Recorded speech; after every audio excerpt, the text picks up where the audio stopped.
J'espère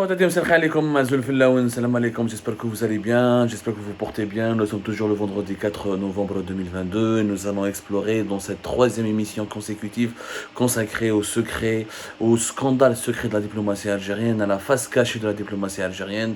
Malgré tous les moyens financiers très importants mis à la disposition par l'État à la diplomatie algérienne, à savoir au ministère des Affaires étrangères, ainsi que 96 ambassades à l'étranger, plus 34 consulats, des centaines de fonctionnaires, d'agents consulaires, d'ambassadeurs, de consuls qui sont payés en devises, rémunérés en devises et qui ont des avantages, des privilèges, des logements, des primes, des allocations, des véhicules de service, des habits, des pris en charge même au niveau de la nourriture.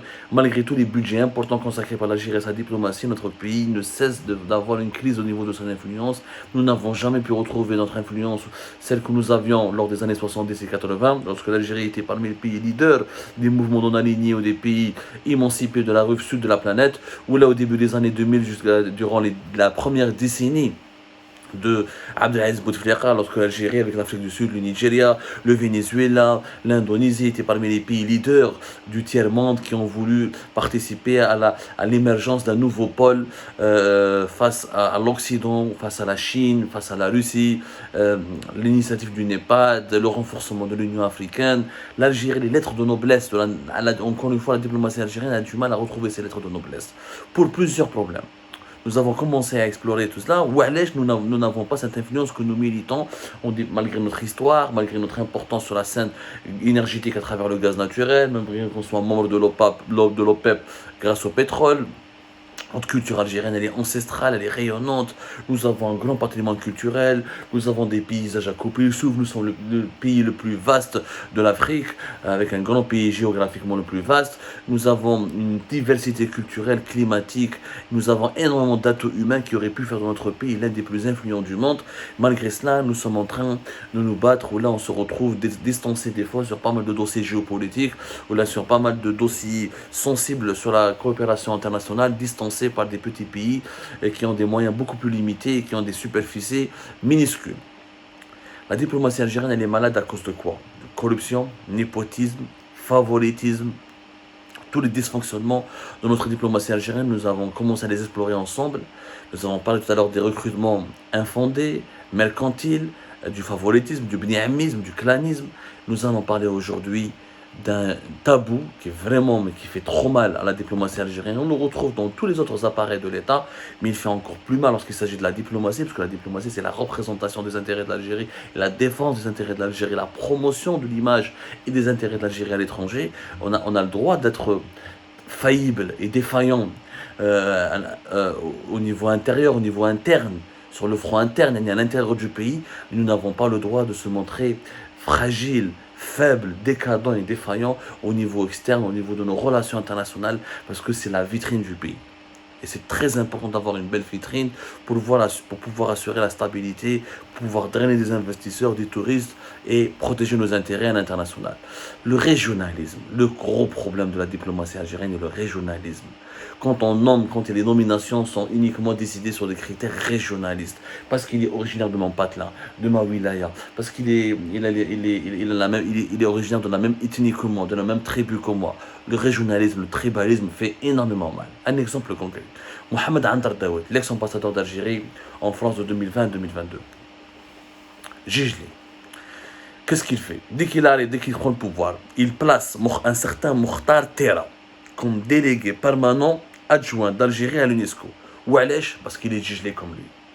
Juste parce qu'il est gigelé. Aucune relation. L'UNESCO, c'est une agence des Nations Unies pour la culture et la science hyper importante. C'est elle qui classe les patrimoines culturels matériels et immatériels. C'est elle qui protège les sites culturels les plus importants du monde. C'est elle qui se bat pour le dialogue culturel et interreligieux, pour la paix dans le monde. C'est elle qui protège un petit peu la diversité culturelle du monde. Et la culture est l'outil le plus important en ce moment avec le sport pour le soft power. T'as beau avoir l'arme nucléaire, la Corée du Nord elle a l'arme nucléaire, mais elle est beaucoup moins influente que beaucoup de pays qui n'ont pas l'arme nucléaire, comme la Thaïlande, ou là, comme l'Indonésie, ou là, comme la Malaisie, parce que ces pays-là, on travaille sur leur culture, ils exportent leur culture, ils exportent leur savoir-être, leur savoir-vivre, leur tradition, ils font des films, ils font des séries, il y a des œuvres artistiques.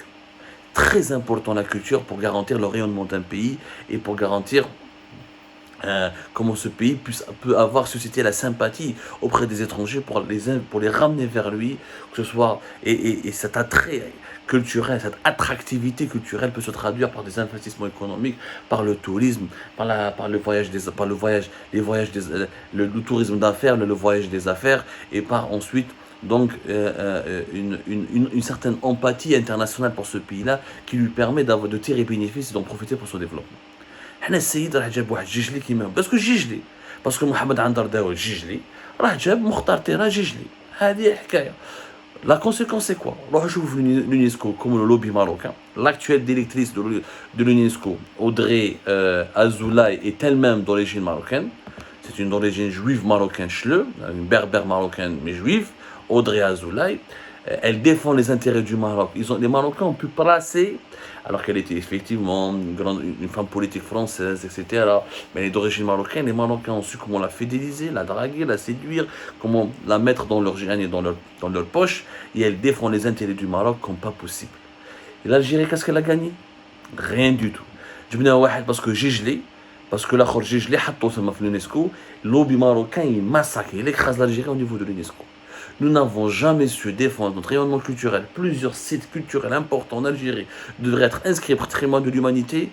On n'a jamais réussi ce processus parce que nous n'avons jamais eu les bons représentants pour nous défendre et pour garantir la promotion de nos intérêts et de l'image de notre pays. C'est une catastrophe. Comment peut-on, à travers un tel acte de régionalisme, protéger et, encore une fois, protéger notre pays contre le vol des objets culturels. Il y a pas mal franchement, je le dis, j'ai beaucoup de respect pour nos amis marocains, mais il y a toujours des disputes sur l'origine de certains aspects, sur certaines traditions, sur certaines chansons, certains arts, certains plats culinaires.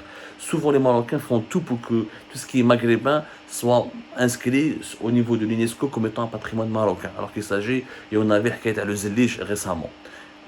Parce qu'au niveau de l'UNESCO, alors que le Zellige il est aussi algérien que marocain, il est maghrébin, il est aussi en Tunisie, et les Marocains ont réussi à le faire croire à la communauté mondiale qu'il fait partie du patrimoine marocain, de la culture marocaine, et non pas de la culture algérienne et tunisienne, parce que l'Algérie, malheureusement, n'a jamais su comment se défendre auprès de l'UNESCO, parce qu'on n'a pas de bons représentants. Parce que M. Mokhtar Mohamed Andar Daoud, que nous avons dénoncé à maintes reprises sur Algérie Part, pour son incompétence, pour ses dérives, a juste placé un cousin à lui, ou même pas, un Gigli qui m'a parce que Gigli, حطه. هذا ما كان. هذه هي الحكاية. Le résultat des courses, catastrophique. Zid. Mohamed Antar Daoud est intervenu auprès de ses amis au niveau de la présidence, notamment à la belle Koumakina à Algérie Part, l'ami, le parrain de M. Mohamed Antar Daoud, l'ex-ambassadeur d'Algérie en France, c'est Abdelhafid Allahoum, conseiller de Abdelmajid Tebboune, ami personnel à lui, ex-député de Msila, qui est partant de la présidence et qui sera bientôt envoyé comme ambassadeur à l'étranger, parce que Tebboune il en a marre de ses conneries et des problèmes qu'il lui a causés. Il est intervenu, Mohamed Antar Daoud, il est intervenu auprès de lui pour permettre la nomination d'un autre Djijli, Djijli qui m'a un certain Reda Boulassel, mais qui a été nommé cette fois-ci. Il a été directement propulsé au directeur des ressources humaines.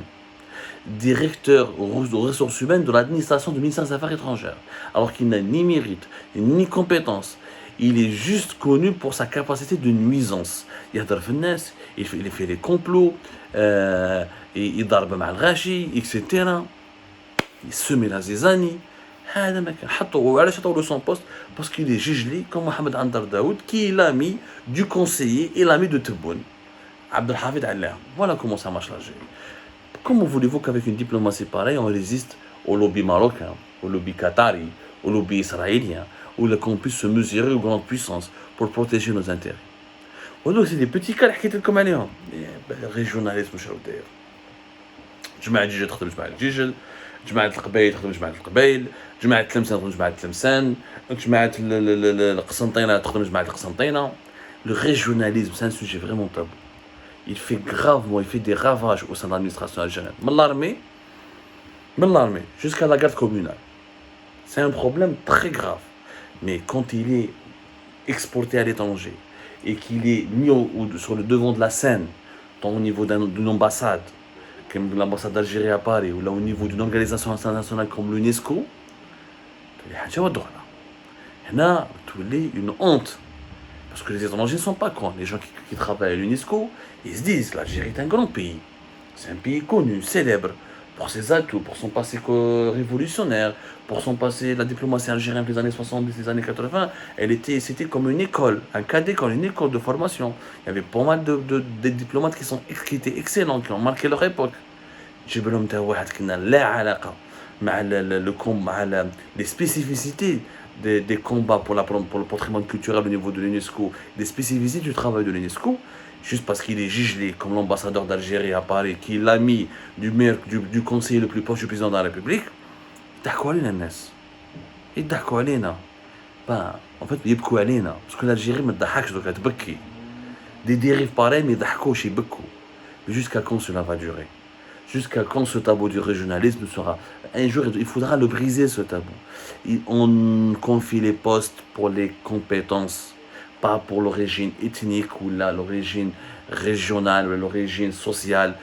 Non, on nomme un responsable à la tête d'une institution ou là dans un poste sensible et important uniquement pour des raisons de compétence et pour son mérite, selon des considérations liées au mérite. Tant que nous n'avons pas acquis cette notion définitivement, on ne pourra jamais développer notre chère Algérie.